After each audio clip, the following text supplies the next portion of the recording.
Plus point ఏం చెప్తారు movie plus point అంటే? లవ్ స్టోరీ అవి సీన్స్ మాత్రం మంచిగా ఉన్నాయి అన్న. ఓకే, పడవ ఫైట్స్ అయితే మంచిగా ఉన్నాయి. ఒక పాకిస్తాన్లో ఆధార్ కార్డ్ కోసం ఫైట్ మస్తు ఉంది. అది సూపర్. లవ్ ఒక ఫ్రెండ్ కోసం లవ్ స్టోరీని ఆడ పెడతాడు. ఫ్రెండ్ కోసం రాలేని మీరు వెళ్ళండి అన్న. నాగ చైతన్య గారు సాయి పల్లవి ర్యాప్ స్టోరీకి పర్ఫార్మెన్స్ ఓకే అన్న, సూపర్. డైరెక్షన్ ఎట్లా ఉంది? మంచిగానే ఉన్నాయి అన్న, సూపర్, ఎక్సలెంట్ అన్న.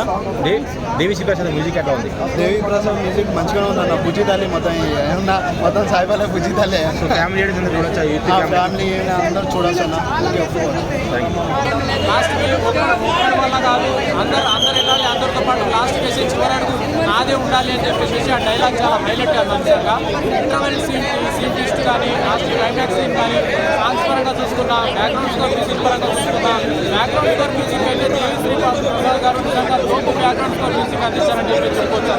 నిజంగా ఈ మూవీలో నిజంగా ఆల్గడ్డ బ్రో ఎలా ఉంది? సినిమా ఎలా ఉంది సార్? ఎలా ఉంది సార్ సినిమా? ఎలా ఉంది సార్ బ్రో? ఎలా ఉంది సార్ సినిమా? ఏం నచ్చింది సినిమా? హైలైట్స్ అంటే ఏం చెప్పుకోవచ్చు? మరి సాయి పల్లవి ఎలా చేసింది అనుకోవచ్చు?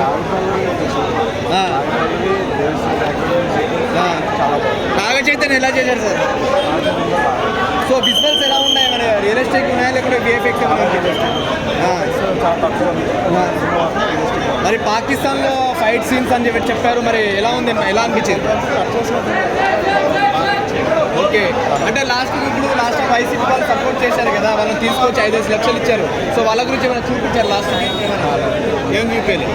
సో ఎందుకు చూపించారు అనుకోవచ్చు? తెలియదు. ఓకే, ఓవరాల్గా మూవీ హిట్ అనుకుంటారు సార్ మీరు? ఎలా అనిపిస్తుంది సినిమా సార్? చాలా బాగుంది. ఫస్ట్ హాఫ్ అయితే యావరేజ్, సెకండ్ హాఫ్ చాలా ఎక్సలెంట్గా ఉంది. నాగ చైతన్య క్లైమాక్స్లో అయితే ఎడిట్ చేశాడు. డెఫినెట్లీ ఎవరికైతే లవర్స్ ఉంటారో, ఎవరైతే లవ్ మ్యారేజ్ చేసుకుని ఉంటారో, ఎవరికైతే లవ్ ఫీలింగ్ ఉంటుందో మూవీలో ఖచ్చితంగా 3 to 4 times ఏడుస్తారు. It's an emotional love story, block buster. First హాఫ్లో కొంచెం ఎడిటింగ్ వర్క్ బాగా చేస్తుంటే ఇంకా బాగుండేది. హియర్ అండ్ దేర్ కొంచెం ల్యాక్స్ ఉన్నాయి. బట్ థియేటర్ నుంచి మీరు బయటకు వచ్చేటప్పుడు ఒక ఎమోషనల్ లవ్ స్టోరీ చూసారని బయటకు వస్తారు. నాగ చైతన్య ఖచ్చితంగా అవార్డు వస్తుంది. డెఫినెట్లీ సాయి పల్లవిని ఓవర్టేక్ చేసిన ఒక్క మగాడు hero Naga Chaitanya. So bro ఇప్పుడు విఎఫ్ఎక్స్ కానీ అవన్నీ ఎలా ఉన్నాయి? సముద్రం చాలా బాగుంది. రియలిస్టిక్ ఉన్నాయి. And I would like to mention DSP తన కెరియర్లో బెస్ట్ మూవీ ఏమైనా ఉందంటే, బ్యాక్గ్రౌండ్ మ్యూజిక్ ఉందంటే దేవిశ్రీ ప్రసాద్ ఇదే మూవీ. దేవిశ్రీ కంబ్యాక్. అనిరుద్ కాదు, తమన్ కాదు, అమ్మ మొగుడు దేవిశ్రీ ప్రసాద్. అన్న తెలుగు రాష్ట్రాల్లో పుష్ప రికార్డు తెగిపోతా? పుష్ప ఎక్కడ తెలుగు రాష్ట్రం రికార్డు అసలు ఏ దగ్గర కాదు. Pushpa range national level. ఇది టైర్ 2 హీరోస్ లో ది బెస్ట్ కలెక్షన్ వస్తుంది. నాగ చైతన్యకి టైర్ 2 హీరోస్ లో the best collection for sure. Okay, national award కి ఖచ్చితంగా అవార్డు వస్తుంది ఈ మూవీకి. Devi Sri Prasad did very well. Naga Chaitanya also did very well.